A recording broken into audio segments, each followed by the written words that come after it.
इंसान का जो चेहरा दिखता है जरूरी नहीं है कि वो उसकी असलियत का दर्पण हो। उस चेहरे का एक ऐसा रूप भी हो सकता है जो देखने वाले से पूरी तरह से छुपा हो, और यह दोगला चेहरा किसी करीबी इंसान का भी हो सकता है।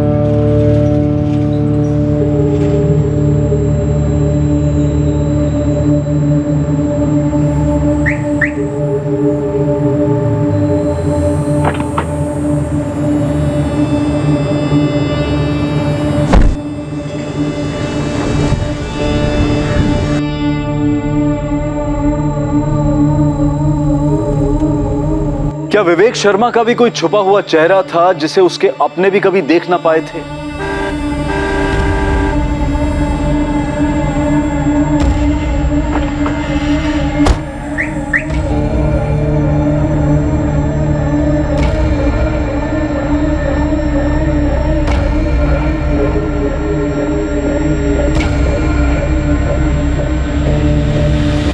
Good morning sir. Morning. Good morning sir. Morning ji. Good morning sir. Morning.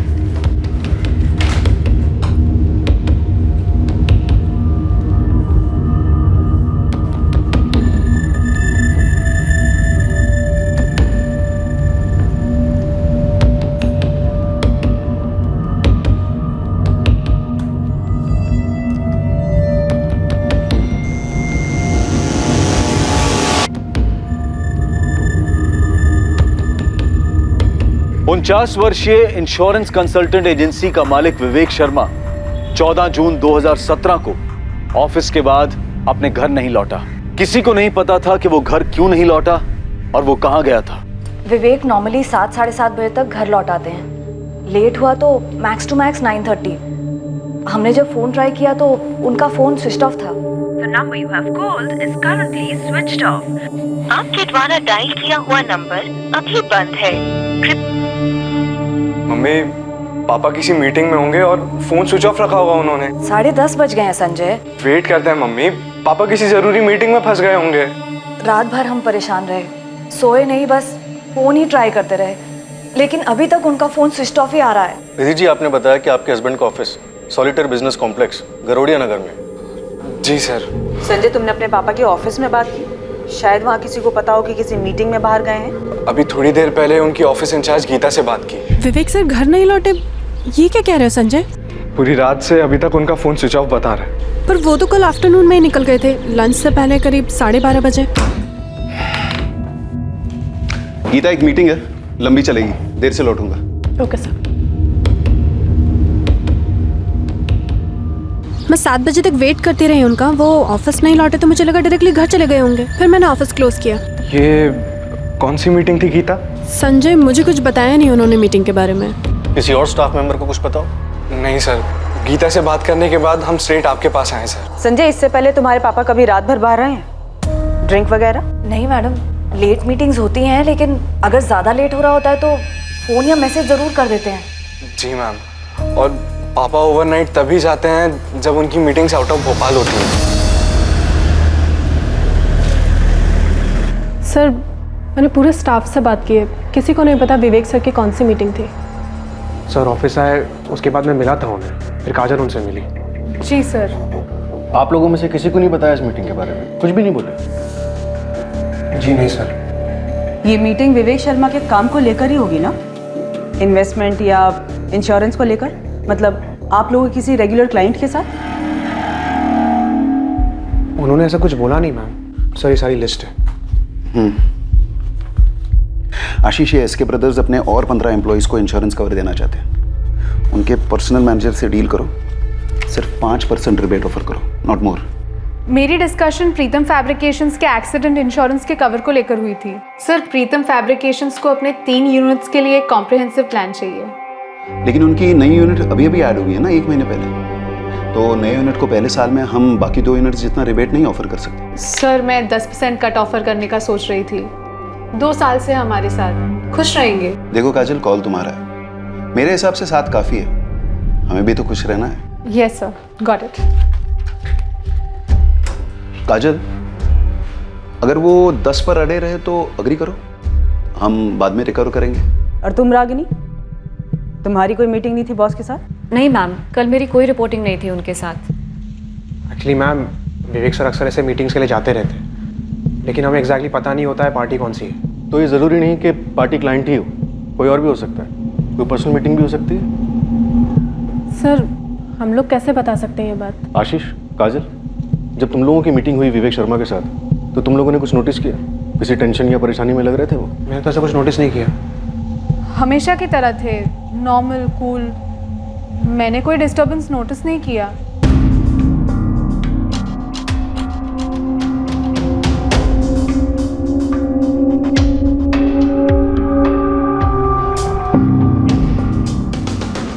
चेहरे पे टेंशन दिख तो नहीं रही?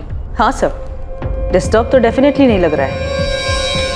12:35 पे ऑफिस से निकलता है, शायद निकलने से पहले पार्टी से कॉल आया या फिर इसने कॉल किया। हो सकता है पहले से कोई मीटिंग फिक्स हो। ऑफिस में कोई डायरी मेंटेन नहीं की गई? नहीं मैडम, अगर सर ऐसी कोई डायरी मेंटेन भी करते होंगे तो मैंने कभी नहीं देखी। आप लोगों में से किसी को आइडिया है ऐसी किसी डायरी के बारे में? 12:35 पर ऑफिस से निकला तो हो सकता है लंच मीटिंग हो। वर्डिया नगर में जितने भी ए क्लास रेस्टोरेंट हैं सब जगह चेक करो। एक्चुअली पूरे भोपाल में चेक करो। अजीब है, बंदा ऑफिस से एक मीटिंग के लिए निकलता है, उसके बाद ना घर पहुंचा ना ऑफिस। इसकी सारी बैकग्राउंड डिटेल्स निकलो और सारे हॉस्पिटल में भी चेक करो।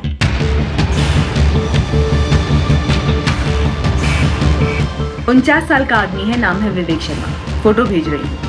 एक्सीडेंट केस में चेक कीजिए प्लीज। हाँ, विवेक शर्मा नाम है, एज 49। अविनाश जी, मैं आदमी और कार दोनों की तस्वीरें अलग अलग भेज। ठीक है निवेदा। कार मरून सेडान है, नंबर है MPCX I407X।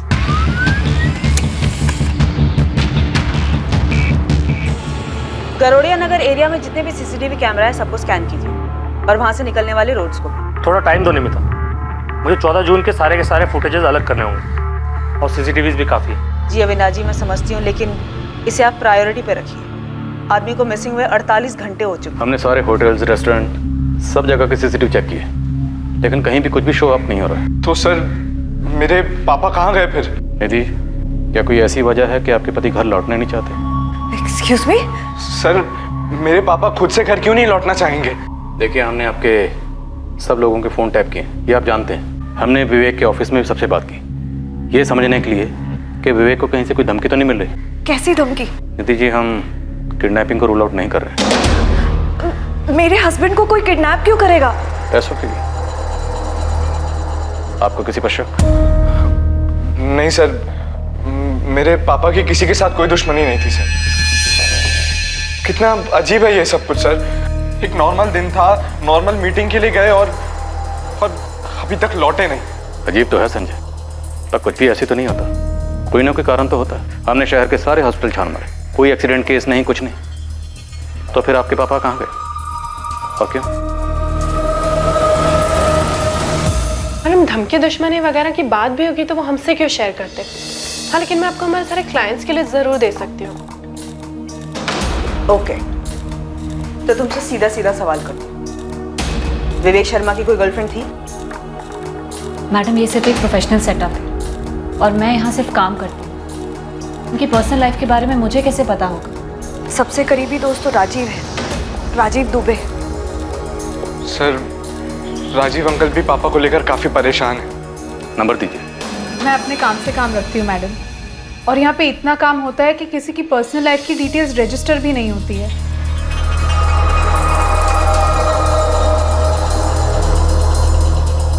देखो, तुम लोग काफी प्रोफेशनल बिहेव कर रहे हो। मुझे एक ऐसा ऑफिस बताओ जहाँ पे स्टाफ को एक दूसरे के पर्सनल डिटेल्स के बारे में ना पता हो, खासतौर से अफेयर्स वगैरह। आशीष, तुम यहाँ 4 साल से हो, गीता तुम 6 साल से, रागिनी तुम भी 6 साल से हो, और काजल तुम्हें 3 साल होने को आए। मैम, लेकिन आपका पॉइंट क्या है?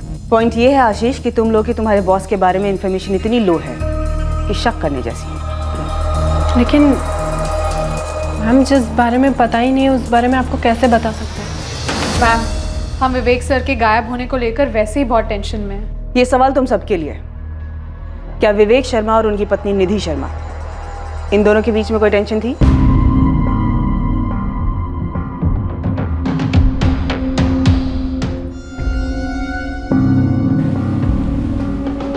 क्या ये विवेक सच में गुमशुदा?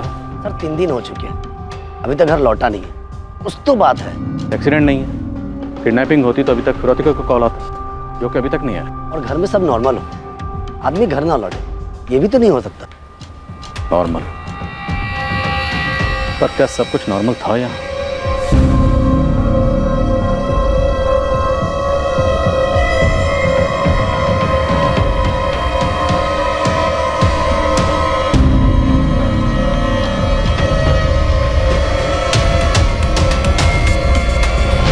कुछ तो ऐसा हुआ था जो नॉर्मल तो नहीं था। ये क्या था, ये बहुत जल्द सामने आने जा रहा था। लेकिन ये खुलासा पर्दे के पीछे की अबनॉर्मल बात को सामने लाने की बजाय इस हादसे पर एक नया पर्दा डालने का काम करने वाला था।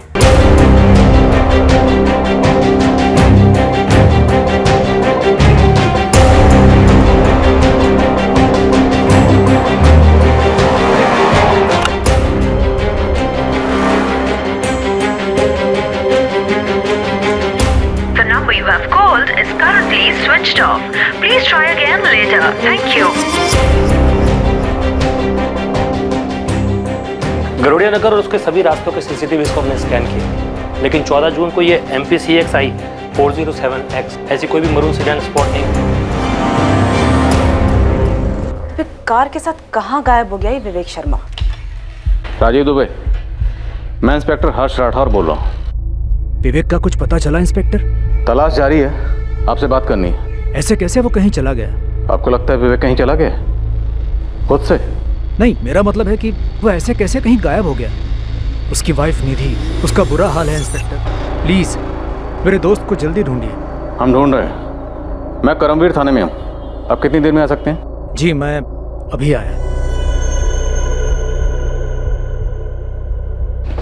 सर, विवेक शर्मा के फ़ोन पर 14 जून को एक कॉल आया था 12:15 बजे।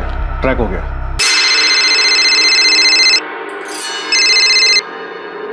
हाय, क्या हाल है? और ये नंबर स्विच ऑफ है? हाँ सर, 4448976112। पिछले 1 महीने से इस नंबर पे विवेक शर्मा को कॉल्स जा रहे हैं और विवेक शर्मा ने इस नंबर पे कॉल्स किए हैं। तो जान पहचान का होगा, बंदा या बंदी?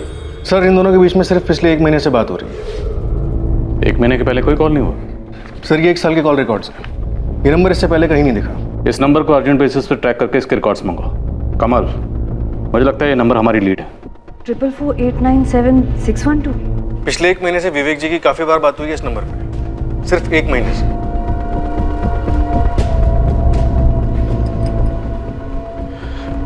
ट्रिपल 4 897612। मेरे और संजय के कांटेक्ट लिस्ट में ये नंबर नहीं है। हमें नहीं मालूम ये नंबर किसका है। कौन हो सकता है मम्मी?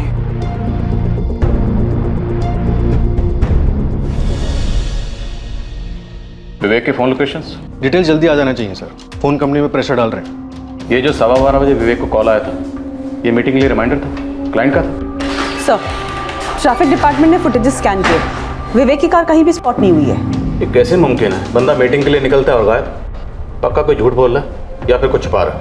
एक्सीडेंट नहीं, किडनैपिंग नहीं। अगर ये बंदा अपनी मर्जी से कहीं गया है तो किसी चीज़ से तो भाग रहा है, कुछ ज़बरदस्त हुआ है। ऐसे अपनी मर्जी से कहीं क्यों भाग जाए? और इसके बैकग्राउंड चेक में भी ऐसा कुछ सामने नहीं आया। एक टॉप बैंक में कई सालों तक जॉब करता था, फिर 10 साल पहले इसने अपनी इंश्योरेंस एजेंसी खोली।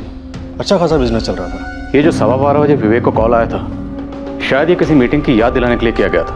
और मुझे डाउट है ये कॉल किसी काम से रिलेटेड था, क्योंकि ये नंबर किसी क्लाइंट का नहीं है। पिछले 1 महीने में कई बार बात हुई है लोगों की, जो कि क्लाइंट से तो उतनी बातें नहीं होती होंगी। तो फिर माजरा क्या है?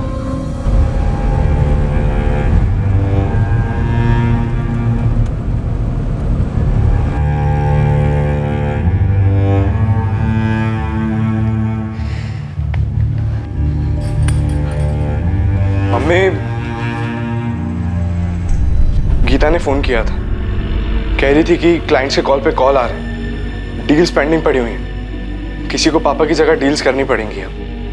मुझे तो तेरे पापा के काम के बारे में ज्यादा जानकारी भी नहीं है। क्या हुआ होगा तेरे पापा के साथ? और वो नंबर जिस पे तेरे पापा की बात हो रही थी? मैंने आइडेंटिफिकेशन सॉफ्टवेयर में फीड किया है, रजिस्टर्ड नहीं है वहाँ। पुलिस वाले पता कर रहे हैं। पुलिस वाले तो ये भी बोल रहे थे कि हो सकता है तेरे पापा अपनी मर्जी से कहीं चले गए। क्या? ऐसे कैसे कुछ भी कह सकते हैं वो लोग? मम्मी, पापा हमें ऐसे कभी छोड़कर नहीं जा सकते। मेरी खुद समझ नहीं आ रहा कि मैं क्या करूं। बस आदित्य, आपकी तरह बाकी क्लाइंट्स भी हैं जो वरीड हैं, but please try to understand. आपको तो पता है ना क्या हुआ है, न्यूज़पेपर्स तो पढ़ रहे हैं ना आप। Of course I understand Geeta, but the show must go on. और हमारे नए शोरूम के इंश्योरेंस रिन्यूअल कल तक हो जाना चाहिए था।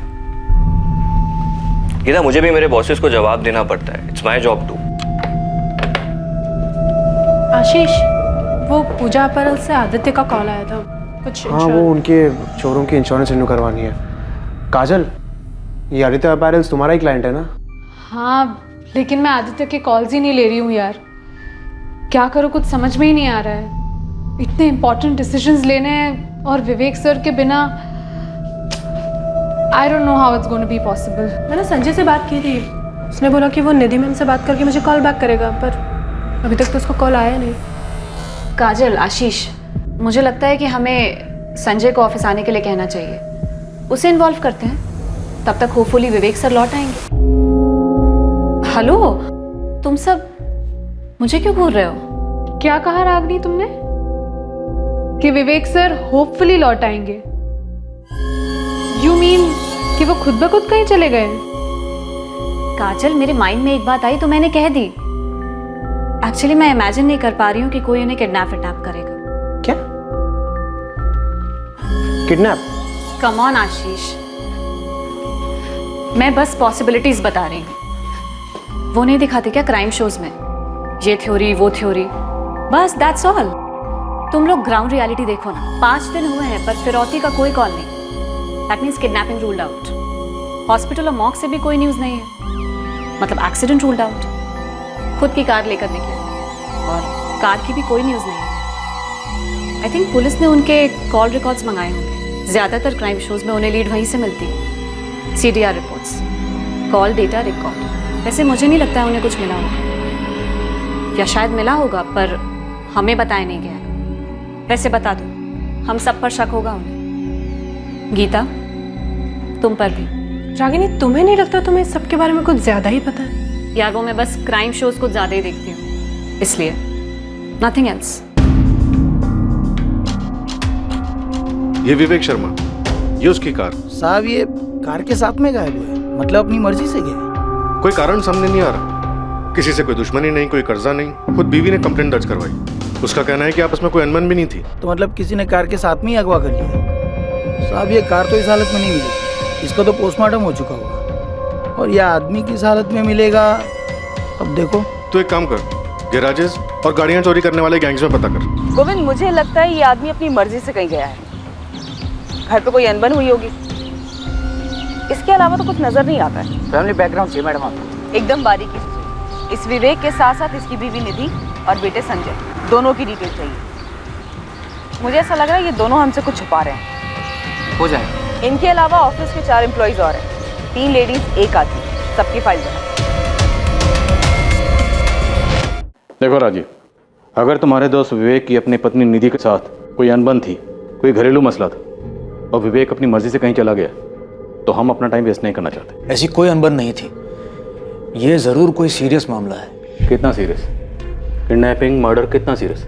और तुम्हें क्यों लगता है सीरियस मैटर है? क्या विवेक की किसी के साथ कोई दुश्मनी थी? मकसद क्या था? विवेक आखिर मीटिंग के लिए कहाँ गया? और रुकिए सर, मैं ये सब बातें नहीं जानता। मैंने सीरियस इसीलिए कहा क्योंकि निधि को बताए बिना विवेक कहीं जाता नहीं था। अफेयर था कोई? अफेयर? नहीं सर, मैं उसका बेस्ट फ्रेंड हूँ। मैं कह रहा हूँ कोई अफेयर नहीं था। उसका बेटा संजय सेकंड ईयर B.Com में पढ़ता है, 20-21 साल का जवान है, उसके साथ कोई मसला? सर, बेटे के साथ मसला और इतना बड़ा कदम नहीं सर, मामला कुछ और है। सुन ना, बोलो क्या बात है? राजीव, इस वक्त हमें सिर्फ इतना पता है कि ऑफिस से निकलने से ठीक 20 मिनट पहले विवेक को फ़ोन आया था 4448976112 से। उसके बाद विवेक ऑफिस से निकला। हे हाय, क्या हाल है? और उसे लौटने की कोई जल्दी नहीं थी।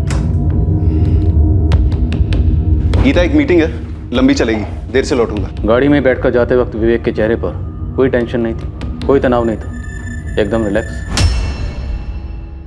14 जून को ऑफिस से मीटिंग के लिए निकला, उसके बाद लौटा ही नहीं, ना ऑफिस ना घर, और आज 5 दिन हो गए। Sir CCTV footages all blank. Vivek ने कोई ऐसा रूट लिया जो शहर के किसी भी मेजर सीसीटीवी में कैप्चर ही नहीं हुआ। अब विवेक इस वक्त कहाँ है, ये एक सुपर राज है। ये सब कुछ एक बारीकी से की गई प्लानिंग की तरफ इशारा करता है। मेरी तो समझ में नहीं आ रहा, मैं क्या कहूँ। तुम आखिरी बार विवेक से कब मिले थे, या फ़ोन पे कब बात हुई थी? मैं उसे 12 जून को मिला था, उसी के घर पे।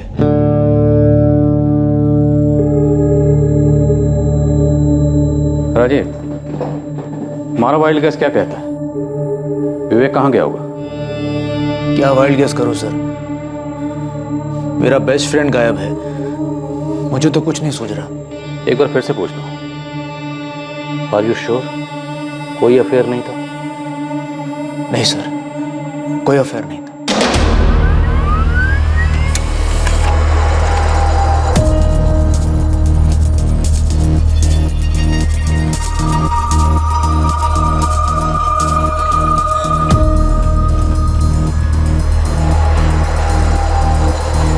हाय, सॉरी थोड़ा लेट हो गया।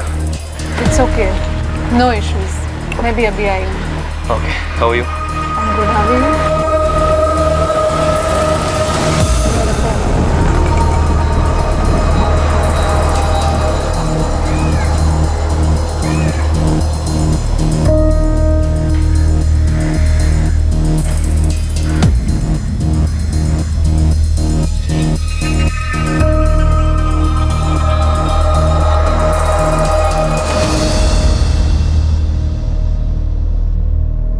सर, विवेक शर्मा का लास्ट फोन लोकेशन उबैदुल्लागंज था। उबैदुल्लागंज? हाँ सर, विवेक के ऑफिस से ठीक 35 किलोमीटर दूर। 2:05 पर विवेक का फोन स्विच ऑफ हुआ। वो ऑफिस से 12:35 को निकला था। ज़रूरी नहीं कि विवेक उबैदुल्लागंज पहुंचा, हो सकता है सिर्फ उसका फ़ोन पहुंचा। लगता है विवेक खुद पहुंचा था सर। 12:15 बजे उसे जो कॉल आया था 444897612 से, उसका कॉलर ट्रेस हुआ, कोई मुकेश चंद है। इस मुकेश चंद ने 12:15 बजे उबैदुल्लागंज से फ़ोन किया, और इस नंबर वाले फ़ोन का लोकेशन 1:55 तक उबैदुल्लागंज में ही था। उबैदुल्लागंज में कोई विवेक का इंतज़ार कर रहा था। विवेक वहाँ पहुँचा और फिर कुछ हुआ और फ़ोन स्विच ऑफ। 12:15 बजे से जो कॉल आया तभी मीटिंग का टाइम और जगह फिक्स हुई हो।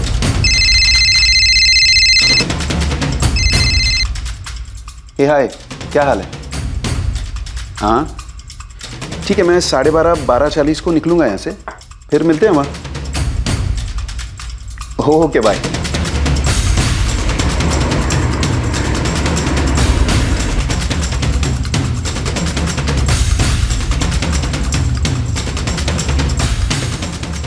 अगर विवेक के साथ किसी को कुछ करना ही था, जैसे कि मर्डर, तो उसके उबैदुल्लागंज में पहुंचते कर दिया होगा और उसके बाद फ़ोन स्विच ऑफ। मुझे लगता है उसे आगे ले गए होंगे, कुछ प्लान हुआ होगा।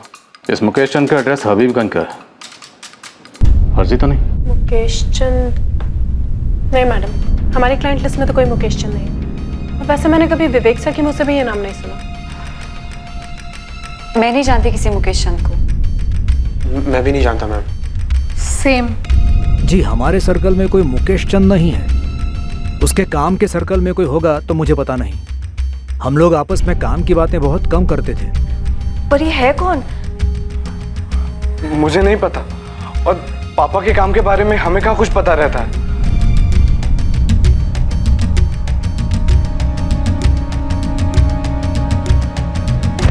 विवेक शर्मा मिसिंग केस के ड्रामे में अब एक नया किरदार दाखिल हुआ। उसका नाम था मुकेश चंद। लेकिन विवेक की पर्सनल और प्रोफेशनल लाइफ में से कोई भी इस व्यक्ति को नहीं जानता था। उस रहस्यमय मीटिंग में जाने से पहले और उस मीटिंग के 1 महीने पहले से विवेक शर्मा की बात एक नंबर से होती रही थी, और वो नंबर इस मुकेश चंद के नाम पर रजिस्टर्ड था। लेकिन सवाल यह था कि कौन था ये मुकेश चंद? क्या ये वाकई में कोई था या फिर ये फर्जी आइडेंटिटी थी? और अगर फर्जी थी तो साजिश क्या थी?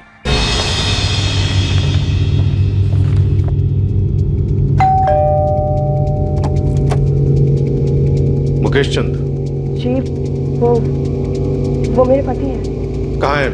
वो अभी अपने ऑफिस में है। पर क्या बात है सर? अभी ऑफिस में होंगे? हाँ, और कहाँ होंगे? लेकिन आप बताइए, आप उनके बारे में पूछ क्यों रहे हैं?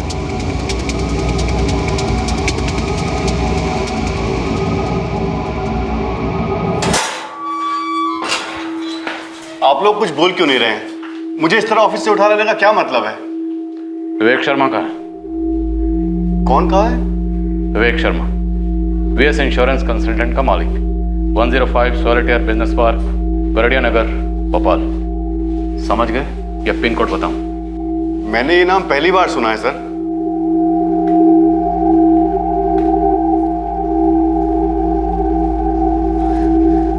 मुझे नहीं मालूम ये कौन है।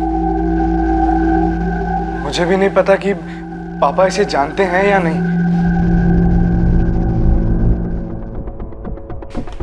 तुम में से कोई जानता है इसे?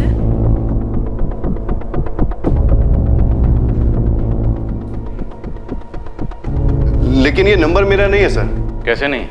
फोटो तुम्हारी है, एड्रेस तुम्हारा है और तुम्हारे पैन कार्ड की कॉपी लगी है।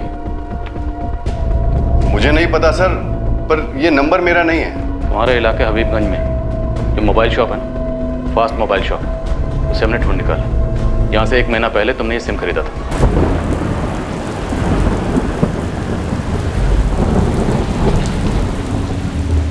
ये नंबर 4448976112 यहीं से बेचा गया था। एक सेकंड सर, चेक करता हूँ।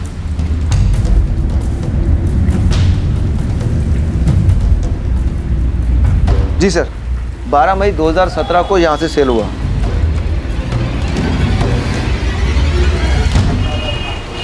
ये मुकेश चंद है? डॉक्यूमेंट तो उसी के हैं, वही होना चाहिए। सर ये है तो मेरे ही, लेकिन मैंने कोई नंबर नहीं लिया 1 महीना पहले। विवेक शर्मा 5 दिन से गायब है और गायब होने से पहले उसकी आखिरी बात तुमसे हुई थी। क्यों गायब किया उसे? नहीं सर, मैं किसी विवेक शर्मा को नहीं जानता। ये मेरे कागजात का गलत इस्तेमाल किया है किसी ने। मुझे कोई फंसा रहा है। कौन फंसा रहा है? क्यों फंसा रहा है? तुम्हारे ये सारे कागजात किसी के हाथ में कैसे पहुंचे? मुझे मालूम नहीं सर, आप किसी से भी पूछ लीजिए। मैंने आज तक एक सिग्नल तक नहीं तोड़ा है। मैं आदमी को क्या गायब करूंगा? सर, विवेक के सारे सर्कल में मुकेश के बारे में किसी को नहीं मालूम। ये मुकेश ये नहीं जानता कि इसके डॉक्यूमेंट्स यूज कैसे हुए। जरूर कोई झोल है सर। पक्का झोल है, और उससे बड़ा झोल ये है कि इस झोल के बारे में विवेक से जुड़े किसी भी शख्स को कुछ नहीं पता। ये सिर्फ कह रहे हैं कि कुछ नहीं पता। ये विवेक शर्मा के ऑफिस के सभी लोग का पीछा किया मैंने। अब ये मत कह देना गोविंद की तुझे कुछ मिला नहीं है। आपके लिए कुछ है मैडम? अब ये नहीं मालूम कि कितने काम का है, पर है। बोल जल्दी। ये जो गीता कुमारी है ना मैडम, ये मुझे कुछ टेंशन में लग रही थी।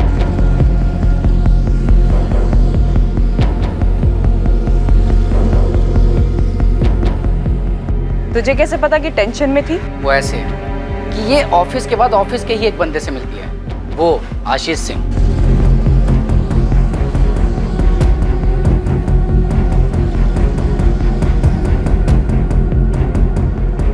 मुझे सबसे अजीब बात ये लगी मैडम कि दोनों एक ही ऑफिस में सारा दिन साथ साथ होते हैं, फिर शाम को ये बाहर क्यों मिलते हैं, वो भी चोरी छुपे। और बाकी दोनों लड़कियां? ये 2 लड़कियों में जो एक लड़की है ना काजल, ये एक आदित्य से मिली थी। कौन है आदित्य? पूजा पैरल नाम की कोई कंपनी है, विवेक शर्मा की कंपनी के कस्टमर है ये लोग। ये आदित्य वहीं काम करता है। और मैडम इन दोनों की जो मीटिंग हुई ना, बस मीटिंग लगी मुझे कुछ ऐसा खास नहीं लगा। और वो रागिनी? ये रागिनी, ये बहुत अजीब लगी मुझे। कैसे? पता नहीं क्यों मुझे ऐसा लगा कि उसे पता था कि मैं उसका पीछा कर रहा था।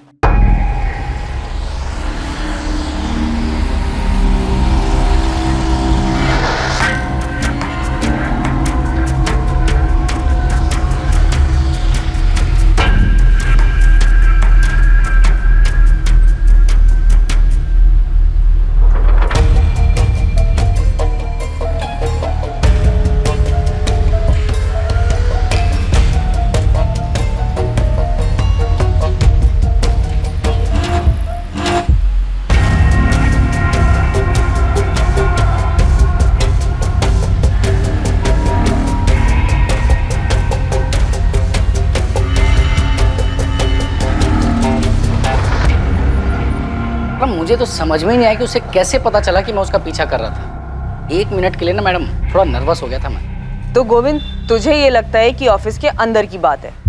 खबरी बाबू ने उबैदुल्लागंज से लेकर भोपाल तक के सभी गैराजेस छान मारे, सभी कार चोर गैंग्स में अपने कॉन्टैक्ट्स को खंगाला, लेकिन कहीं से कोई खबर नहीं, ना डिसमेंटल करने की और ना ही कलर चेंज की। कमल, इस ऑपरेशन की प्लानिंग बड़ी बारीकी से की गई। 1 महीना पहले सिम कार्ड खरीदा गया, जिससे विवेक को कई कॉल किए गए। अब विवेक के जस्ट गायब होने से पहले एक कॉल किया गया, और हमें मिलता कौन है? मुकेश चंद, जिसकी आईडी इस्तेमाल की गई। सर, अब नमिता की थ्योरी में दम लग रहा है कि विवेक शर्मा के गायब होने की प्लानिंग खुद विवेक शर्मा ने की।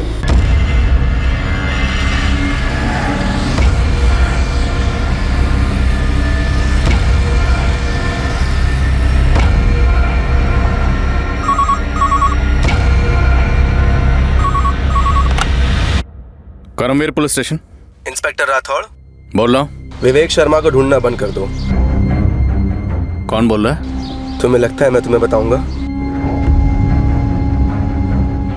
अच्छा ठीक है, मत बताओ कि कौन बोल रहा है, लेकिन इतना तो बताओ कि हम विवेक शर्मा को ढूंढना क्यों बंद करें? क्योंकि वो अब नहीं मिलेगा। क्यों नहीं मिलेगा? कोई कारण तो होगा। अपना वक्त बर्बाद करते रहो और कारण ढूंढते रहो, लेकिन इतना याद रखो वो कभी नहीं मिलेगा। क्यों? मारा गया है? इंस्पेक्टर, केस क्लोज करो। ये कंप्लेंट ही तुम लोगों को गुमराह करने के लिए की गई है। हेलो,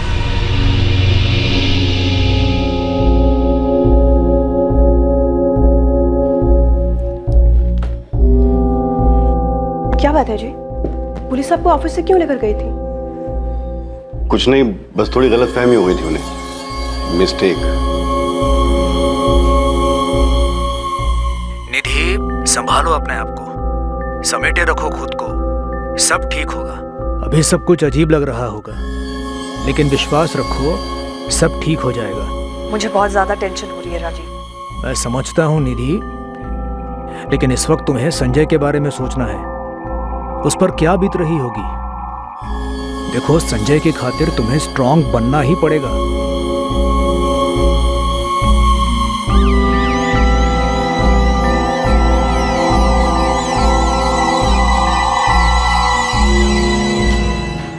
वही नंबर सर, 444897612, इसी नंबर से कॉल आया था, मुकेश चंद वाला। वो नंबर अभी तक एक्टिव है? इंस्ट्रूमेंट के आई में नंबर ट्रैकिंग पे डाला है सर। हमारे साथ वाकई में गेम खेला जा रहा है। और ये जो भी है, काफी ढीठ खिलाड़ी है। थोड़ा रिवाइंड मोड में जाते हैं। विवेक की पत्नी निधि ने क्या कहा था जिस दिन विवेक गायब हुआ? जब वो ऑफिस के लिए निकला, उसका मूड कैसा था? सो उसने कहा था रोज की तरह था, नॉर्मल।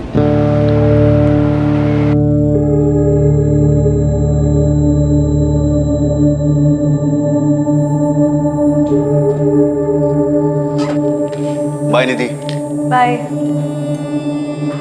वही रूटीन नॉर्मल सी सुबह थी। उन्होंने नाश्ता किया, बाय बोला और ऑफिस चले गए। संजय, तुमसे कोई बात हुई थी विवेक जी की? तुमने कुछ अजीब सा नोटिस किया? नहीं मैम, मैं तो अपने रूम में पढ़ रहा था, और वैसे भी जब पापा ऑफिस जाते हैं तो मुझे अलग से भाई नहीं कहते। कड़ियाँ जुड़ नहीं रही हैं। हमारे पास विवेक के बारे में उतनी जानकारी है जितनी हमें विवेक की पत्नी निधि ने दी या फिर उसके ऑफिस के स्टाफ ने, और मुझे लगता है ये लोग हमें पूरी जानकारी नहीं दे रहे। ये मुमकिन ही नहीं है कि 14 जून को विवेक गायब हो जाता और उसके घर में, ऑफिस में किसी को कुछ पता नहीं कि विवेक कहाँ गया, क्यों गया। कोई बैकग्राउंड तो रही होगी। कोई फाइनेंशियल मामला भी नजर नहीं आ रहा सर। विवेक के बैंक अकाउंट्स, उसके ऑफिस के बैंक अकाउंट्स, उसकी क्लाइंट लिस्ट सभी चेक किए, कहीं कोई हेराफेरी नहीं है। जिन बैंक्स में विवेक के अकाउंट्स हैं, मैंने उन सभी बैंक से कहा कि विवेक के हर ट्रांजैक्शन पर नजर रखें। विवेक को गायब हुए 14 दिन हो गए, लेकिन अभी तक किसी भी बैंक से कोई भी विड्रॉवल नहीं हुआ। और सबसे अजीब बात है वो कार, जो अभी तक ट्रेस नहीं हुई है। उबैदुल्लागंज तक गई थी, ये इन्फॉर्मेशन भी हमें उसे फोन लोकेशन से मिली है। 14 दिन। मुझे नहीं लगता कि विवेक अपनी मर्जी से कहीं गया। शायद विवेक को कहीं ले जाकर रखा गया है या फिर मार डाला गया है शायद। लेकिन क्यों और किसने? मोटिव का कोई एक सुराग तो मिले। चूंकि विवेक के गायब होने के पीछे ना कोई ठोस जानकारी मिल रही थी और ना ही उसे गायब करवाने का कोई ठोस मकसद, विवेक की पत्नी निधि भी शक के दायरे में शामिल की गई।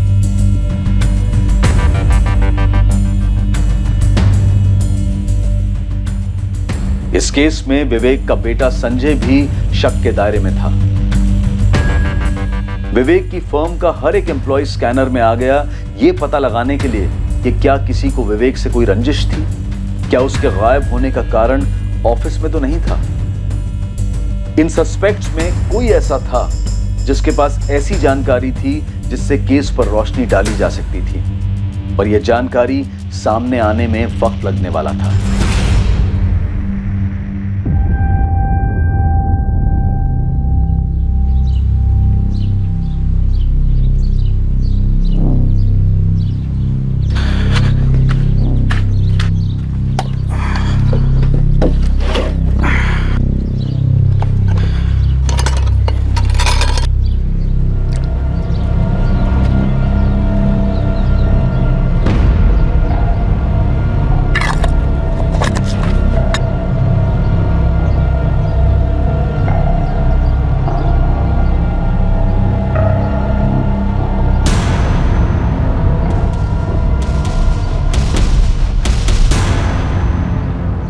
मुश्ताक भाई, मैंने ये खोदा ही नहीं, और पेड़ के बीचों बीच कैसे खोद सकता हूँ? अच्छा भाई, लग तो रहा है खोदा गया है। हाँ, अजीब है, लेकिन मैं तो 2 महीने बाद लौट रहा हूँ। वो ठीक है, और कुछ तो गड़बड़ लग रही है। देखें? मुश्ताक भाई, मुझे तो डर लग रहा है। डर तो मुझे भी लग रहा है छोटे, पर हमारे खेत है। अगर किसी ने कुछ उल्टा सीधा कर दिया तो इल्जाम हम पे आ सकता है, इसलिए देखना तो पड़ेगा।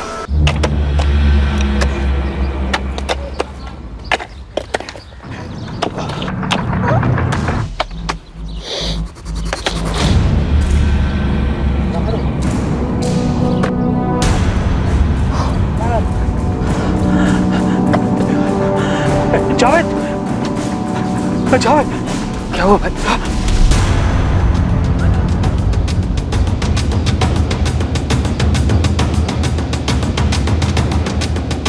भयंकर तरीके से इसे फंसाया गया, फंसाकर इसकी मौत के मुंह तक खींच कर लाया गया। बॉडी मिली होशंगाबाद में और फोन स्विच ऑफ हुआ उबैदुल्लागंज में। जो हुआ है बड़ी बारीकी से की गई प्लानिंग के तहत हुआ। एक से ज्यादा खिलाड़ी रहे, और इस हत्या का कारण अतीत में विवेक शर्मा के अतीत।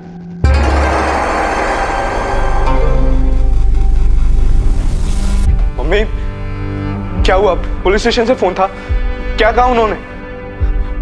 मम्मी कुछ बोलिए ना। मम्मी क्या हुआ? आप बोलिए ना, बताइए। उन्होंने बोला कि तेरे पापा की बॉडी मिली।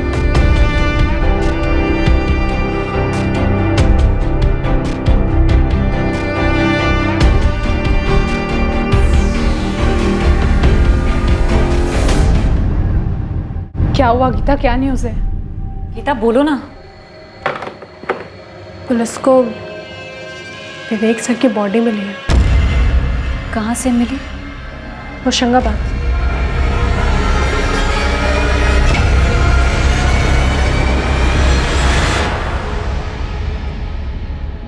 बर्बाद? मुझे? तुम्हें वाकई लगता है मुझे बर्बाद किया जा सकता है? चलो बताओ कैसे किया जाएगा? अरे प्लान बताओ, कम ऑन।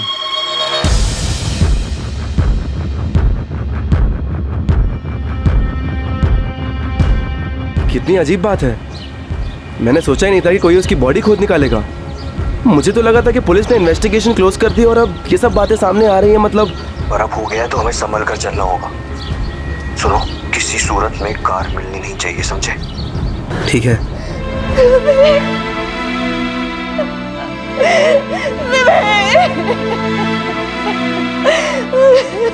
निधि जी, आपके पति विवेक का मर्डर 14 जून को ही हो गया था, उसी दिन जिस दिन वो ऑफिस से मीटिंग के लिए निकले थे।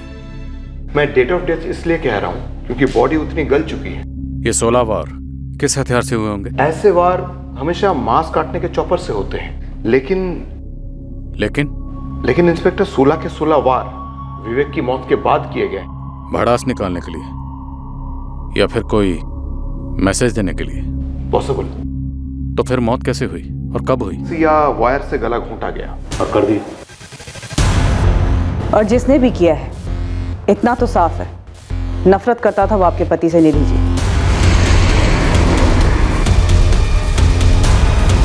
वरना मारने के बाद भी इतने वार क्यों? किसी की आपके पति के साथ इतनी गहरी दुश्मनी थी और आप लोगों को भनक तक नहीं थी? ये दीजिए।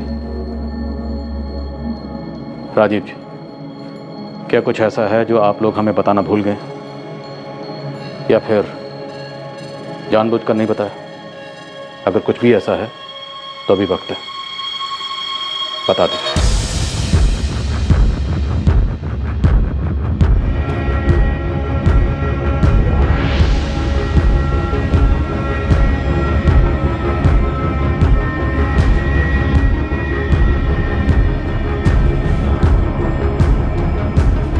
रागिनी, मैं बस 2 मिनट में आती हूँ।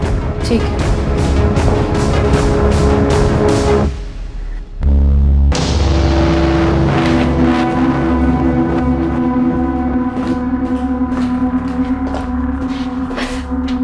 एक बात बोलूं? क्या? ये आशीष और गीता। आशीष और गीता क्या? मुझे लगता है विवेक सर को इन दोनों ने मार डाला है। What? हाँ, मुझे ऐसा लग रहा है।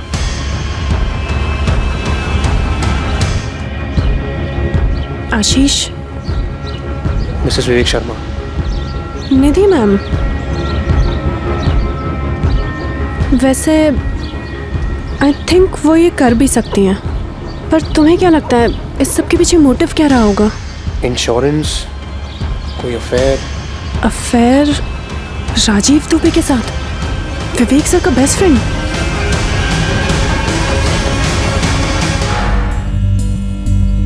साहब, हम 2 महीने बाद अपने खेत पे आए तो देखते हैं कि मेड़ पे एक टीला बना हुआ है, जिसे देखकर हम दोनों के पसीने छूट पड़े। फिर हमने खुदाई शुरू कर दी। इसके अलावा हमको कुछ नहीं पता साहब। कौन सा किसान 2 महीने तक अपनी जमीन से दूर रहता है? साहब, हम 2 महीने के लिए बाहर गए थे और जब बीज बोने का टाइम आया तो हम वापस आ गए और वापस आके देखा तो यहाँ पे ये कांड हो रखा है। तुम लोग 2 महीने के लिए यहाँ पर नहीं हो, तुम्हारी जमीन पे कोई नजर रखने वाला नहीं है। ये बात किस किस को पता है? मेरा यकीन करो सर, विवेक ने मुझसे ऐसा कुछ नहीं कहा जो मैंने आपको ना बताया हो। हमेशा सब कुछ नॉर्मल सा ही था। कुछ नॉर्मल नहीं था राजीव। 16 वार किए गए। 16 वार नॉर्मल नहीं होते। पर मुझे तो कुछ नहीं पता। बेस्ट फ्रेंड के सामने विवेक ने नकाब पहना। अब लगता है आप सब लोग हमारे सामने नकाब पहन रहे हो। लोगों के नकाब उतारना हमारा पेशा है और नकाब उतारने का हमारा सलीका और तरीका थोड़ा टेढ़ा होता है, खासकर मर्डर केस में, जो कि अब विवेक का केस बन गया है। भयंकर मर्डर का केस। तुम्हारे और निधि के पास लास्ट चांस है। हमें असली चेहरे दिखाओ, खुद के और विवेक का।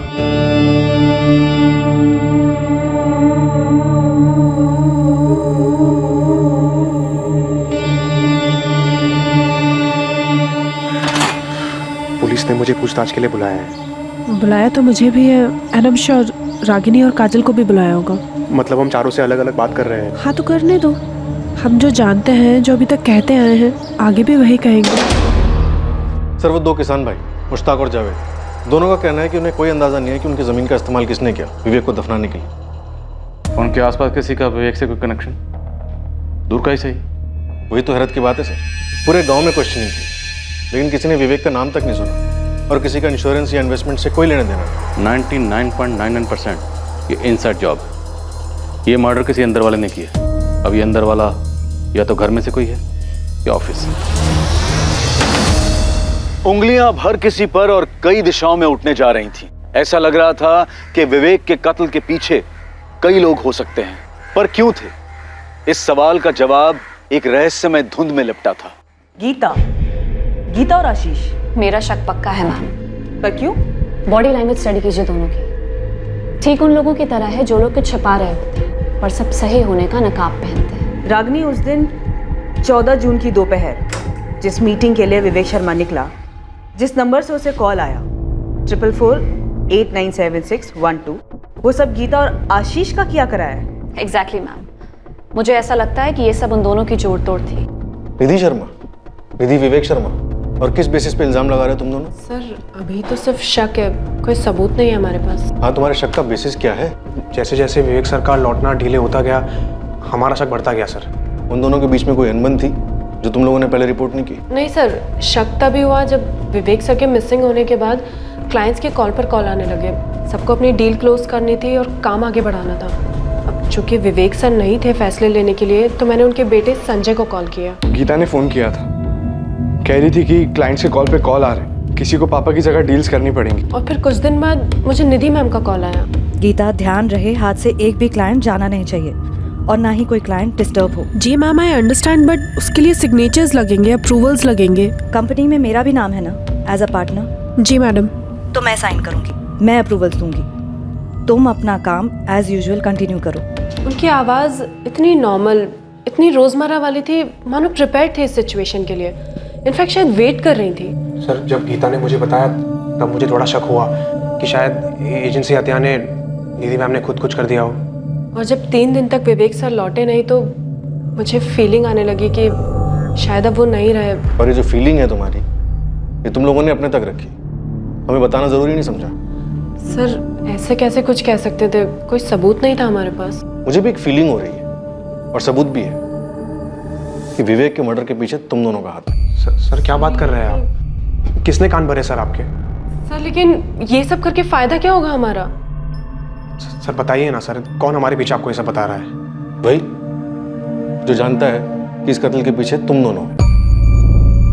सर, हर कत्ल के पीछे एक मोटिव होता है, हमारा जीरो मोटिव है। हमारा विवेक सर के साथ कनेक्शन भी अच्छा था, और भले ही कुछ भी हो जाए, हम तो एम्प्लॉयज ही रहते हैं ना सर। निधि मैम की तरह एजेंसी के मालिक थोड़ी बन जाते हैं। तुम दोनों, रिश्ता है तुम दोनों के पीछे?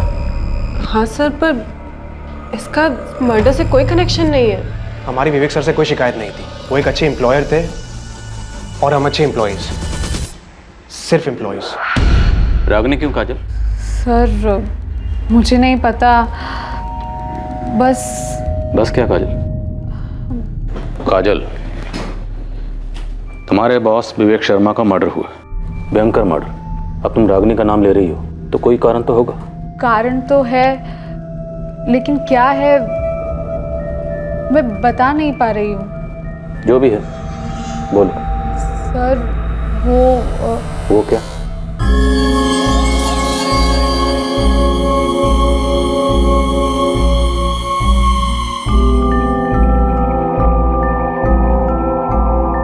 सर वो सब जानती है, मर्डर कैसे होता है, क्यों होता है, आप लोग आगे क्या करेंगे, सब जानती है वो। कैसे? कहने को तो कहती है कि क्राइम शोज देखकर सब पता चला है, लेकिन मुझे ऐसा लग रहा है कि वो इन्वॉल्व्ड है, इसीलिए वो गीता और आशीष के नाम भी ले रही है। तो तुम्हें लगता है कि वो गीता और आशीष का नाम लेकर खुद का जुर्म छुपा रही है? बॉडी लैंग्वेज ठीक उन लोगों की तरह है जो लोग कुछ छुपा रहे होते हैं पर सब सही होने का नकाब पहनते हैं। सबके सब गेम खेल रहे हैं। रागनी कह रही है गीता आशीष, गीता आशीष कह रहे हैं वाइफ निधि शर्मा, और काजल कह रही है कि रागनी मास्टरमाइंड है। सर वो बच्चों की बर्थडे पार्टी में गेम्स नहीं होते, वो पासिंग पार्सल, म्यूजिकल चेयर्स, ये सब के सब ऐसे ही ड्रामा कर रहे हैं। सबके सब एक दूसरे को संदिग्ध बना रहे हैं, पर किसी का भी क्लियर मोटिव समझ में नहीं आ रहा है। जैसे ही विवेक की बॉडी मिली, मिसिंग से केस मर्डर का बना, सबके इक्वेशन बदल गए। सब ऑर्केस्ट्रा में होता है ना, कंडक्टर का इशारा होते ही पहला इंस्ट्रूमेंट बजाता है, फिर दूसरा, तीसरा, फिर सब मिलके। पर निमिता, सवाल ये है कि ऑर्केस्ट्रा कंडक्ट कौन कर रहा है?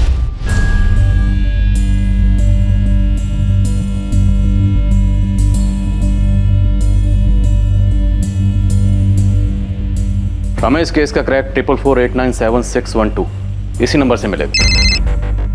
हाय, क्या हाल है? एक मंच तैयार किया गया, 1 महीने के टाइम में एक ऐसी पटकथा लिखी गई जिसमें विवेक शर्मा को फंसाया गया। और सवाल यह है कि विवेक शर्मा फंसा गया, उसकी ऐसी क्या मजबूरी थी या फिर ऐसी क्या कमजोरी थी जिसके बारे में हमें किसी ने कोई हिंट नहीं दिया। और अब देखिए सर, विवेक शर्मा का सारा स्टाफ एक दूसरे पर शक को पास कर रहा है, मानो कोई फुटबॉल का गेम चल रहा हो। मुझे लगता है नया पास जल्दी आने वाला है।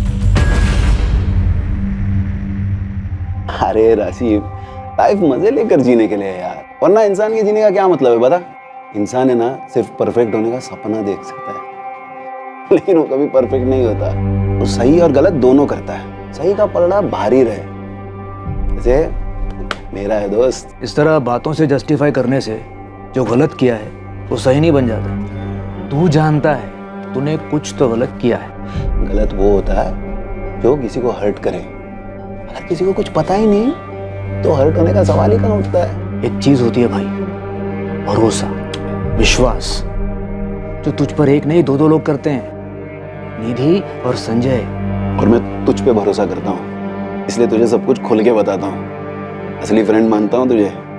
मैं तेरी भाषा में बोलता हूँ, भरोसे का इन्वेस्टमेंट प्लान एक बार फेल हो गया ना, तो दुनिया की कोई भी इंश्योरेंस उसे कवर नहीं कर सकती। ये पकड़े जाने का रिस्क मत ले यार, सेफ खेल। पकड़े जाने का रिस्क लिया तो उस रिस्क का डैमेज क्या होगा, कितना होगा, ये तेरी असेसमेंट के बाहर है विवेक। तू क्या, ये अंदाजा कोई नहीं लगा सकता।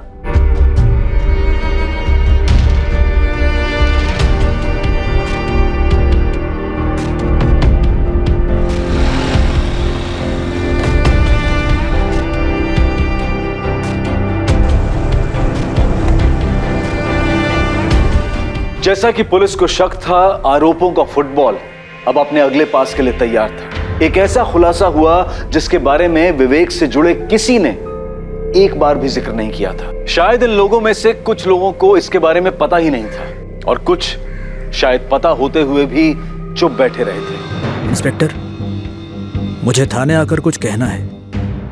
विवेक की एक सीक्रेट थी। वो तो होना ही था। मैं बस इंतजार कर रहा था कि कब कोई सामने आकर इसका खुलासा करेगा। सर, जब वो गायब हुआ तब मुझे ऐसा नहीं लगा था कि उसकी सीक्रेट का उसके गायब होने के साथ कोई कनेक्शन होगा। अब ये केस विवेक के गायब होने का नहीं है, विवेक के मर्डर का है। विवेक अब लौटने वाला नहीं। अब तुम जो भी बोलोगे वो विवेक को दर्द नहीं देगा, बल्कि उसे इंसाफ देगा।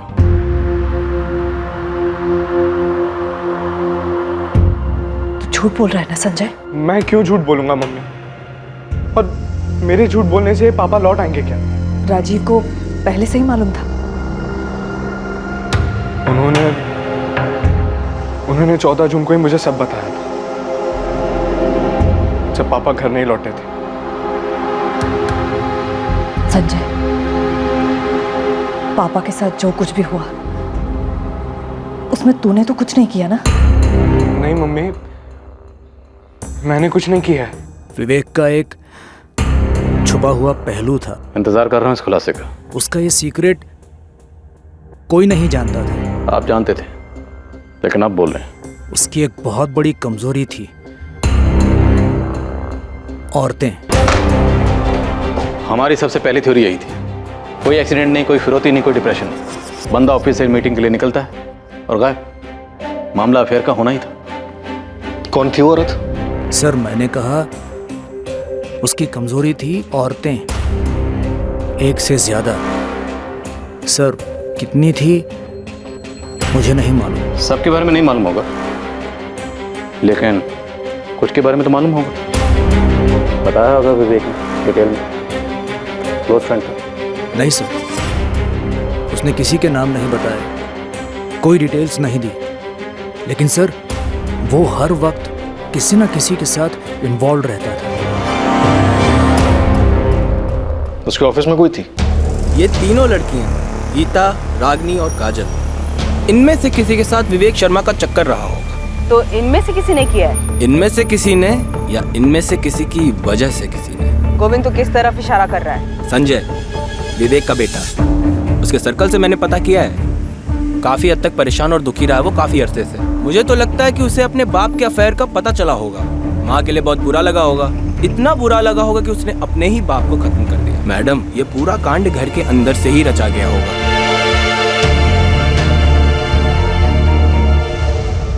राजीव दुबे, पता मुझे क्या लगता है? तुम ये सब कुछ जो कह रहे हो कि विवेक वुमेनाइजर था, दरअसल ये तुम्हारी गुगली है हमें गुमराह करने के लिए। नहीं सर, मैं सच कह रहा हूँ। तुम्हारी गुगली नो बॉल। सच ये है कि विवेक के मर्डर में तुम भी शामिल हो। नहीं सर, बिल्कुल नहीं। सर, विवेक मेरा दोस्त था। इसी दोस्ती की वजह से मैंने निधि को कुछ नहीं बताया। सर, उसे बहुत गहरा जख्म होता। 16 वार विवेक की बॉडी पर 16 गहरे वार किए गए थे। और इतनी नफरत कोई करीबी कर सकता है। एक करीबी निधि थी और दूसरे तुम दोनों ने मिलकर अपने रास्ते का कांटा हटा दिया। नहीं सर। किसके जरिए तुमने विवेक को फांसा था? ये क्या बकवास कर रहे हैं? सुनो बकवास।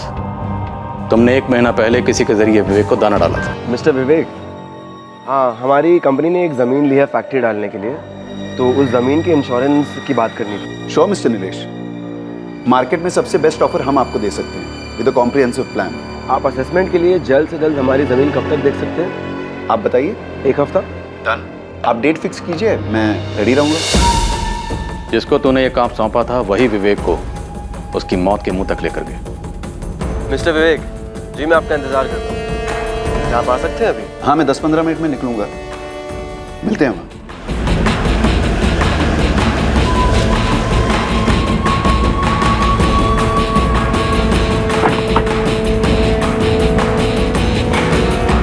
ज़मीन होशंगाबाद में आने के लिए बहुत बहुत शुक्रिया।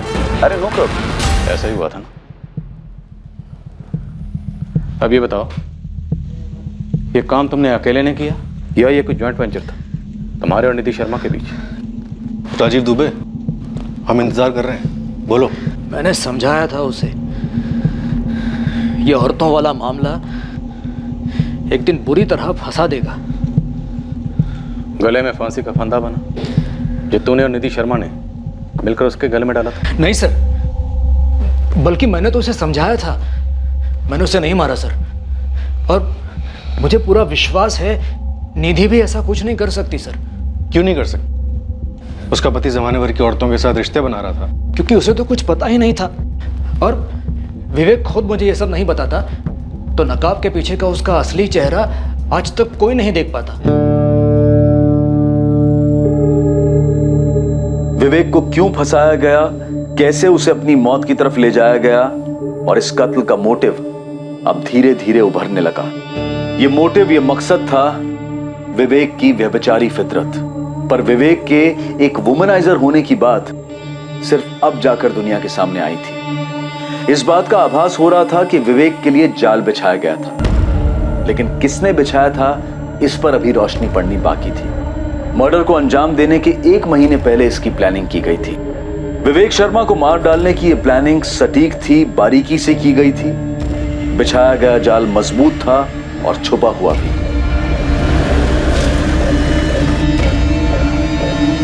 ये गर्लफ्रेंड्स वगैरह के बारे में मुझे तब पता चला जब राजीव अंकल ने मुझे सब बताया। क्या तुम्हें पता था कि तुम्हारी मम्मी और राजीव तुम्हारे पापा को मारने वाले थे? मम्मी को तो पापा के बारे में आज सुबह से पहले पता भी नहीं था। मुझे यकीन नहीं होता। मुझे भी राजीव अंकल की बात पे यकीन नहीं होता सर। मुझे भी यकीन नहीं होता कि मेरे पापा अब नहीं रहे। मुझे नहीं लगता कि कोई ऐसा था जो मेरे पापा का मर्डर करना चाहता था। मुझे नहीं लगता कि मेरे पापा किसी का बुरा करते, जानबूझ के किसी को हर्ट करते सर। और अगर किया भी था तो क्या मेरे पापा को मारना जरूरी था सर? किसने किया सर? मुझे जानना है कि मेरे पापा के साथ ऐसा किसने किया। कौन थी वो लड़की? क्या नाम है उसका? कोई एक लड़की नहीं थी, मेरा शक है ऑफिस में से कोई है। गीता, रागिनी, काजल, या उससे पहले भी कोई और? मुझे पता होता तो मैं बताता ना। राजीव, तुम्हें पहले से पता था कि उसका अफेयर चल रहा है, लेकिन तुमने मुझे नहीं बताया। मैं कैसे बताता? मुझ पे भरोसा करके उसने मुझे बताया। मैं तुमसे कहता तो तुम दोनों की शादी टूट जाती। अभी भी तो टूटी ना राजीव, अब तो सब टूट गया। मैंने कितनी बार समझाने की कोशिश की, वो मानता ही नहीं था। क्यों? क्या कहता था? गलत तब होता है जब किसी को पता हो गलत हुआ है। वो मेरी बात सुनता ही नहीं था। मेरी सुनता? अगर तुमने बताया होता तो।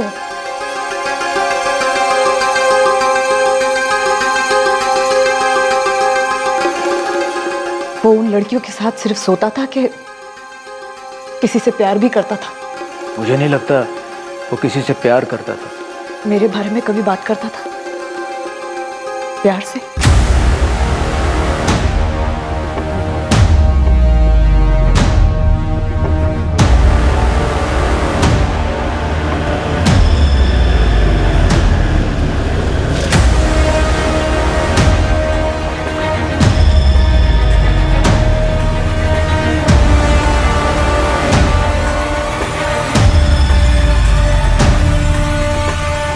गाड़ी मिल गई है सर, विवेक शर्मा की, MPCX I407X। हबीबगंज में मिली? हाँ सर, कई दिनों से रोड साइड पार्क थी।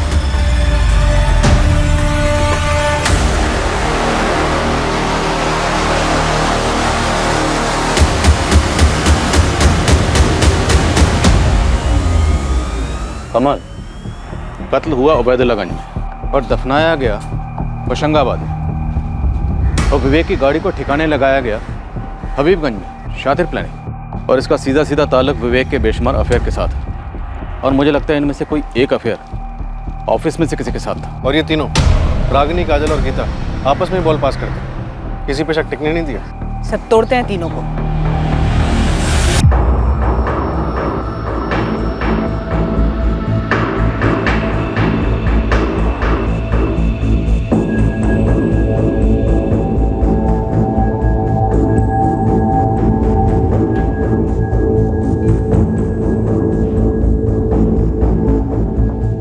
यार कार तो एक ना एक दिन सामने आनी थी ना, हमारी बात हुई थी इस बारे में। एक पूरी की पूरी गाड़ी को तुम ऐसे ही गायब नहीं कर सकते हो, ठीक है? लेकिन लाश मिलने की बात नहीं हुई थी, समझा करो यार, सब बिखर रहा है। देखो इस बारे में भी हमारी बात हो चुकी थी, मैंने पहले ही काफी बार कहा था कि ये सारी की सारी बातें एक न एक दिन सामने जरूर आएंगी। खैर अब सब इस पर निर्भर करता है कि वो कब तक पुलिस को घुमाती है, बस बिखरनी नहीं चाहिए।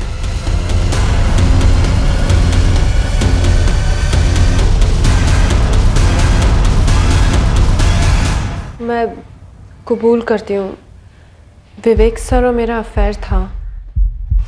गीता, और कोई चॉइस है भी नहीं तुम्हारे पास।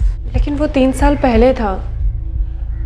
सर को एंजॉय करना था और मुझे भी अपनी जॉब में आगे बढ़ना था। और वो छोड़ना नहीं चाहता था, अभी एंजॉय करना चाह रहा था। मैंने कहा ना, ये 3 साल पहले का अफेयर था। अभी मैं और आशीष साथ हैं और हम सीरियस हैं। विवेक सर के साथ जो कुछ भी था वो 3 साल पहले ही ख़त्म हो गया। अगर ख़त्म हुआ होता तो तुम हमें बताती। मैडम, मुझे किसी भी तरह की कॉम्प्लिकेशन नहीं चाहिए थी, बस इसीलिए नहीं बताया। नोट कर लो, तो यही बात रागिनी बोलने वाली है। मुझे मालूम था गीता का अफेयर था विवेक सर के साथ, इसलिए मैंने कहा था कि उसने और आशीष ने मिल के कोई प्लानिंग की। और तुम्हारा कुछ नहीं था तुम्हारे विवेक सर के साथ? नहीं सर, मैं इतनी बेवकूफ़ नहीं हूँ कि ऑफिस में बॉस के साथ रोमांस करूँ। हाँ, पर उन्होंने ट्राई ज़रूर किया था। रागिनी,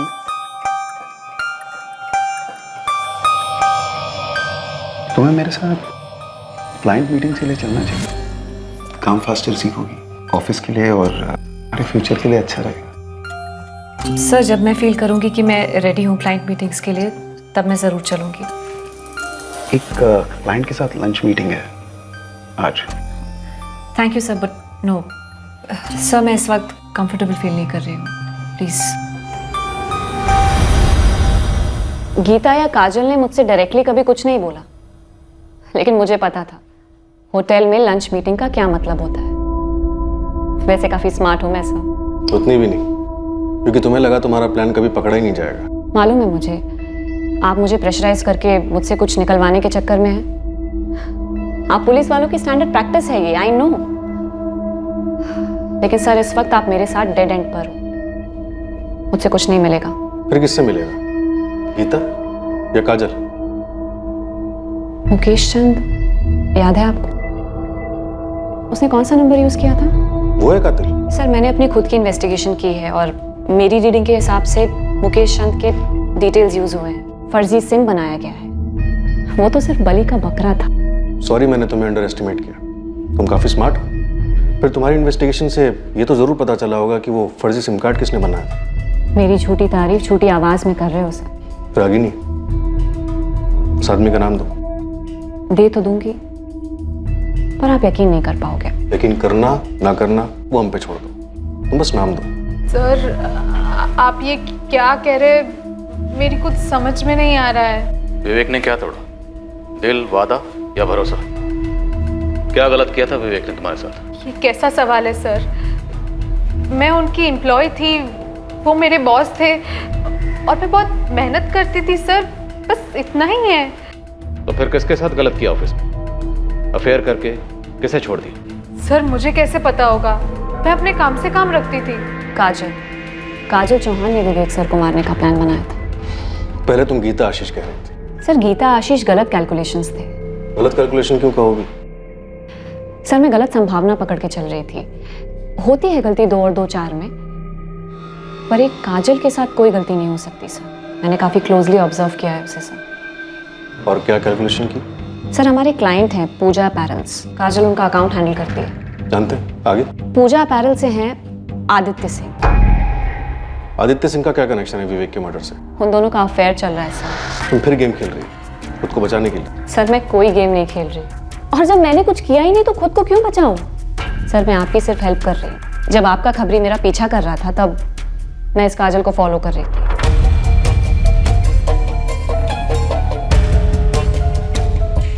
वो ऑफिस मीटिंग्स के अलावा बाहर मिलते हैं। विवेक सर के गायब होने के बाद रोज मिल रहे थे और दोनों काफी नर्वस लग रहे थे। इस काजल का बड़ा भोला भाला चेहरा है सर, लेकिन आप उसके चेहरे पर मत जाइए, वो सिर्फ एक नकाब है।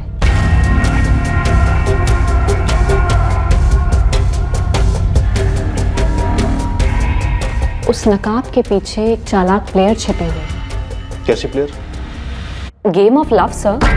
वो विवेक सर के साथ भी अक्सर बाहर जाती थी, कहने को मीटिंग्स, पर असलियत तो सिर्फ वो दोनों जाने। काजल चलो जल्दी, हम लेट हो रहे हैं।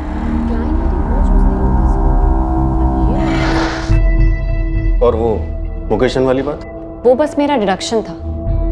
पहले मुकेश चंद के नाम पे फर्जी सिम, फिर विवेक सर को फंसाया जाता है, फिर मारा जाता है, फिर दफनाया जाता है, और फिर उनकी कार को किसी रोड पे पार्क कर दिया जाता है। पर आप लोगों को पता लगाने में इतना समय लगा। सर इंग्लिश में इसे इंट्रैपमेंट कहते हैं। काफी जानकारी रखती हो तुम परफेक्ट क्राइम के बारे में। बचपन से सर मैं फैन रही हूँ क्राइम शोज की और क्राइम नॉवेल्स की।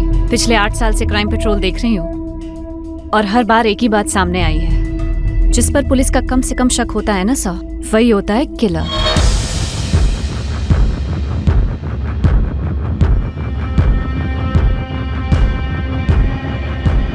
अभी भी संदिग्धों का फुटबॉल पास चल रहा है, लेकिन कोई गोल नजर नहीं आ रहा। और ये गोल जरूर किसी ऑफिस वाले ने स्कोर किया है। रागिनी ने मुकेश चंद का नाम लिया था।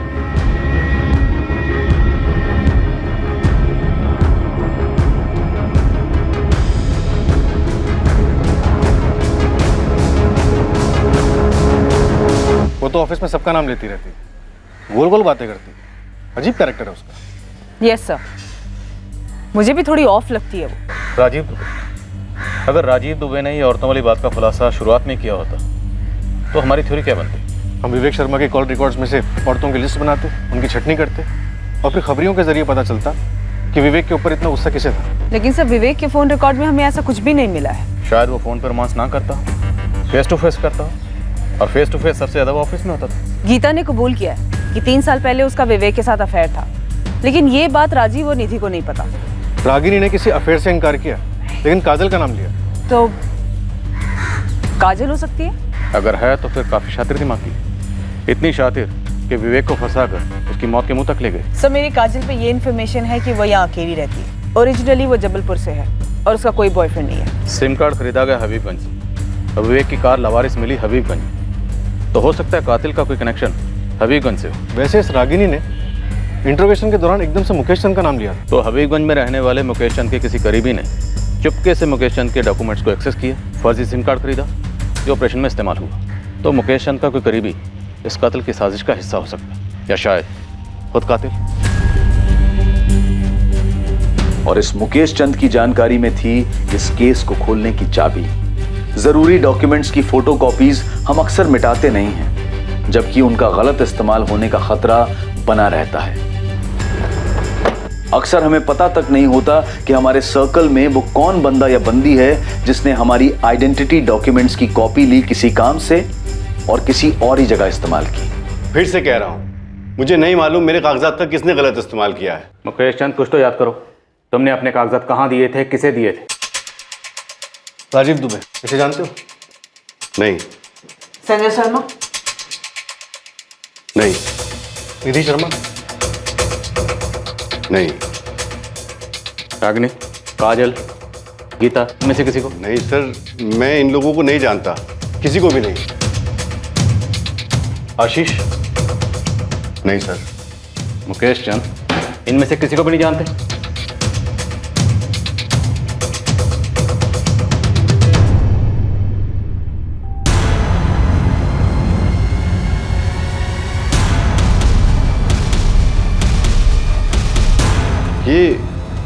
ये तो आदित्य है सर। मेरा पड़ोसी है।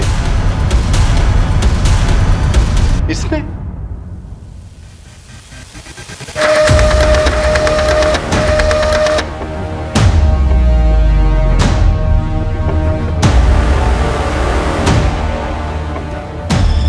सर, इस रागिनी ने तुक्के में मुकेश चंद का नाम उछाला था और हमने कैच कर लिया।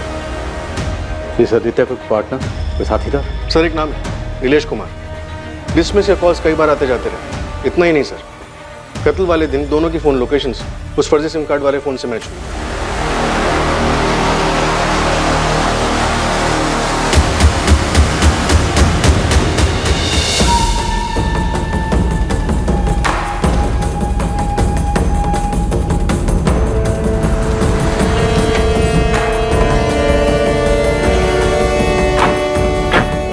आने के लिए थैंक यू विवेक। अरे कोई नहीं।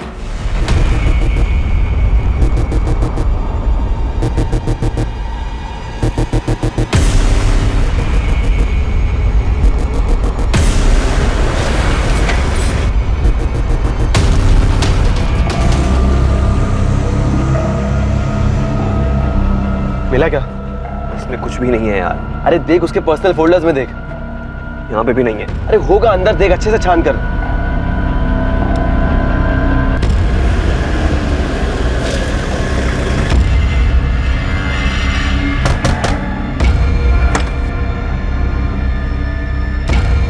नीलेश कुमार, आदित्य तुम्हारा दोस्त है ना? जी।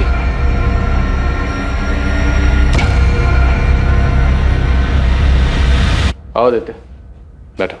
क्यों लाया गया मुझे यहाँ? बैठो। पहले बताओ। ओए, बैठ। अरे सर आप पूछिए ना जो पूछना है। चल बैठ। बैठ।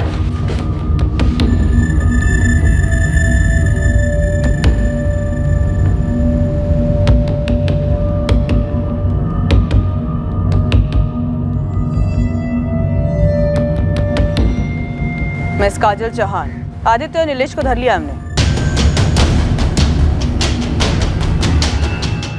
काजल? काजल ने करवाया? आई ऑलमोस्ट न्यू इट कि ये सब काजल ने किया है। लेकिन ये सब कब कैसे हो गया? रागिनी, तुम और क्या जानती हो सबके बारे में? मैं और कुछ नहीं जानती, बस मैंने गेस किया था कि ये सब शायद आदित्य और काजल ने किया होगा। काजल? अभी कुछ कंफर्म नहीं है, पुलिस पूछताछ कर रही है। काजल के बॉयफ्रेंड आदित्य और उसके साथ एक और बंदे को अरेस्ट किया है, कोई नीलेश है। काजल, आदित्य, नीलेश, तुम लोगों के खिलाफ हमारे पास बहुत कुछ है, पर तुम लोगों के पास वक्त बहुत कम है, इसलिए जितनी जल्दी बोलोगे तुम लोगों के लिए उतना बेहतर होगा। विवेक शर्मा को तुम लोगों ने क्यों मार डाला? सर वो आदित्य मेरा दोस्त है, मैं बस इसकी हेल्प कर रहा था। मर्डर में? और कोई तरीका नहीं है क्या? जब तक विवेक जिंदा है मैं काजल को शादी के लिए नहीं मना पाऊंगा यार। लेकिन यार विवेक को मार देने से अच्छा और आसान उसे छोड़ देना है।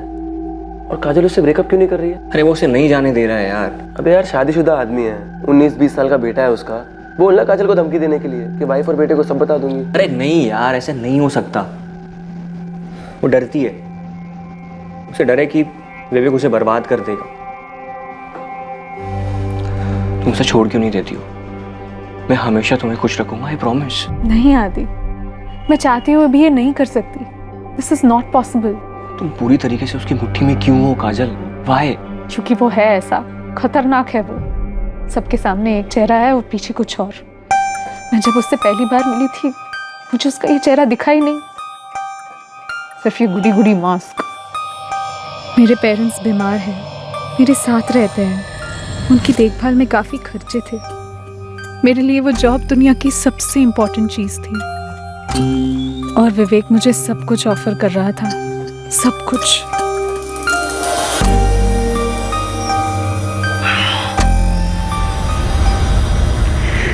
विवेक, तुम शादीशुदा हो। मेरी शादी बेमतलब की है, तुम जानती हो। 19 साल का बेटा है तुम्हारा। तो मेरी अपनी जिंदगी है, तुम्हारी भी तो है। ये सीरियस हो सकता है। होने तो किसी को पता लग सकता है। किसी को कुछ पता नहीं चलेगा, ये सब हम दोनों के बीच में ही रहेगा, प्रॉमिस। मैं रिलेशनशिप में बंध गई थी विवेक के साथ। मुझे कोई आइडिया नहीं था हमारा रिश्ता कहाँ जा रहा है।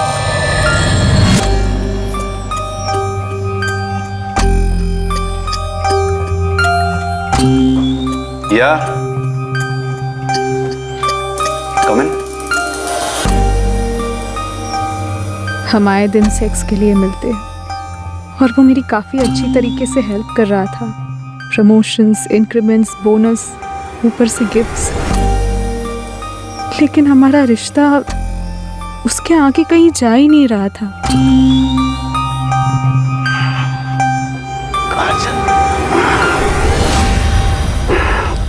विवेक, मुझसे शादी करोगे? तुम जानती हो मैं शादीशुदा हूँ। मैं ये भी जानती हूँ कि इस बेड पर 3 साल पहले मैं नहीं, गीता हुआ करती थी। इस रिश्ते के बनने से पहले हमारी क्लियर कट बात हुई थी। मैंने कहा था सीरियस हो सकता है और तुमने कहा था होने दो। विवेक, अब मैं हूँ सीरियस तुम्हारे साथ। मैं तुम्हारे साथ पूरी लाइफ शेयर करना चाहती हूँ, सिर्फ 1 घंटे के लिए नहीं। सिर्फ ये 6 बाय 6 का बेड शेयर करना नहीं चाहती। मैं पूरा घर, पूरी जिंदगी शेयर करना चाहती हूँ। ये कभी नहीं होगा। तो आज तक इस कमरे में जो होता आया है वो भी अब कभी नहीं होगा। क्यों? कोई और है तुम्हारी लाइफ में? हो सकता है, नहीं भी हो सकता है, लेकिन एक चीज क्लियर है, मैं ऐसे कंटिन्यू करना नहीं चाहती। जहां हमारे रिश्ते की बाउंड्री है 6 बाय 6 का बेड है और कुछ नहीं। कौन है वो? कौन है तुम्हारी लाइफ में? वो तुम्हें ब्लैकमेल कर रहा है और तुम उसके हाथों की कठपुतली बने जा रही हो। मैं ऑलरेडी कठपुतली हूँ आदित्य, और वो छोड़ने के लिए तैयार ही नहीं है। तुम किसी और से प्यार करने लगी हो, ब्रेकअप चाहती हो? हाँ। तुम्हें याद है वो वीडियोस जो हम बनाते थे होटल रूम में, सेक्स वाले वीडियोस? वो ब्लैकमेल, धमकी दे रहे हो मुझे विवेक? ना ना ना ना, रियलिटी। तुम मुझे छोड़कर जाने की सोचना भी मत काजल। तुम जहां भी जाओगी ना, मैं तुम्हें ढूंढ निकालूंगा और बर्बाद कर दूंगा। तुम सिर्फ मेरी हो। मैं तुम्हारी प्रॉपर्टी नहीं हूँ विवेक। और याद रखो, तुम्हारी भी एक वाइफ है, एक लड़का है। अगर तुम मुझे बर्बाद कर सकते हो तो मैं भी तुम्हें बर्बाद कर सकती हूँ। बर्बाद? मुझे? तुम्हें वाकई लगता है मुझे बर्बाद किया जा सकता है? चलो बताओ कैसे किया जाएगा? अरे प्लान बताओ, कम ऑन। मैं कभी सोचती सीधे मिसेस शर्मा को मिलकर सब बता दूं, फिर सोचती नहीं कॉल करती हूँ। 1-2 बारी मुझे लगा कि मैं पुलिस में जाकर सब कुछ सच बता दूं, लेकिन ऐसा नहीं कर पाई। तुम मेरी वाइफ को बोलोगी हम दोनों के बारे में? वो एक पिद्दी सी लड़की के लिए अपनी शादी नहीं तोड़ेगी। स्मार्ट है वैसे वो। तुम अगर पुलिस के पास गई ना, मैं उन्हें खरीद लूंगा। तुम अगर पुलिस के पास गई ना, मैं उन्हें खरीद लूंगा। वो भी स्मार्ट है। अब तुम्हें स्मार्टली सोचना है कि अगर मैंने वो वीडियोस वायरल किए, मेरा चेहरा तो ब्लर होगा, तुम्हारा, सिर्फ तुम्हारा चेहरा दिखेगा करोड़ों लोगों को और दुनिया के हर कोने में। और तुम्हारा वो जो भी है ना, वो भी तो देखेगा। तुमने उसको वीडियोस बनाने ही क्यों दिए? मुझे थोड़ी पता था कि एक दिन मुझे वो ब्लैकमेल करेगा। उसके पास से वीडियोस वापस लेने का सिर्फ एक ही तरीका है, मार डालो साले को, खत्म कर दो उसे। उसके बाद हम शादी कर लेंगे, एक नए सिरे से अपनी जिंदगी शुरू करेंगे। अब बोल, उसको मारने के अलावा हम दोनों के पास और कोई चॉइस है? कोई प्लान बनाया?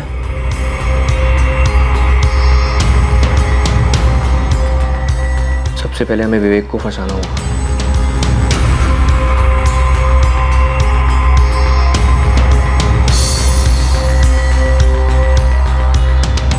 उसे एक बहुत अच्छे बिजनेस प्रपोजल के साथ ललचाना होगा और वो काम करोगे तुम। और एक बार वो पूरी तरीके से इस प्रोजेक्ट में घुस गया, मार देंगे। वो खेत जहाँ पे तुमने विवेक को दफनाया, कैसे हाथ लगा तुम्हारे? सर वो मैंने दिलवाया था। विवेक के मोबाइल पर वो वीडियोस मिले तुम लोगों को?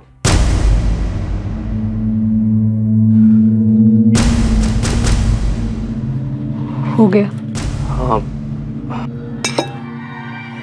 लेकिन काजल, क्या? तुम दोनों की क्लिप्स नहीं थी उसके फोन में। सिम निकाल दिया इसमें से मैंने, एक बार चेक कर लो। ये कैसे हो सकता है? उसने कहा था उसी के पास है क्लिप्स। हो सकता है उसने कहीं और सेव कर दी और इसमें से डिलीट कर दी। उस दिन से टेंशन में हूँ कि मर्डर के अलावा ये क्लिप्स कहीं लीक हुए तो। काजल, तुम्हें विवेक की पत्नी से बात करनी चाहिए थी या फिर पुलिस की मदद लेनी चाहिए थी। समझदारी से तर्क पे तर्क नहीं कर पाई उस समय में, और उसने भी तो इतना बड़ा रिस्क लिया था। शादीशुदा होने के बावजूद मुझे ब्लैकमेल कर रहा था। मैं जिद नहीं कर रही थी शादी के लिए, बस उसके चंगुल से बाहर निकलकर आज़ाद होना चाहती थी, लेकिन वो छोड़ ही नहीं रहा था। माना विवेक ने तुम्हारे साथ जो किया वो गलत था, लेकिन उस गलत को सही करने के लिए तुम लोगों ने जो तरीका ढूंढा वो भी गलत था। एक ऐसा तरीका जिससे किसी का भला नहीं हो, ना तुम्हारा, ना तुम्हारा, और नीलेश, ना तुम्हारा। अब समझदारी से तर्क वितर्क करने का तो वक्त है नहीं। अब तुम लोगों ने जो किया है उस पर विचार करने का काफी वक्त मिलेगा।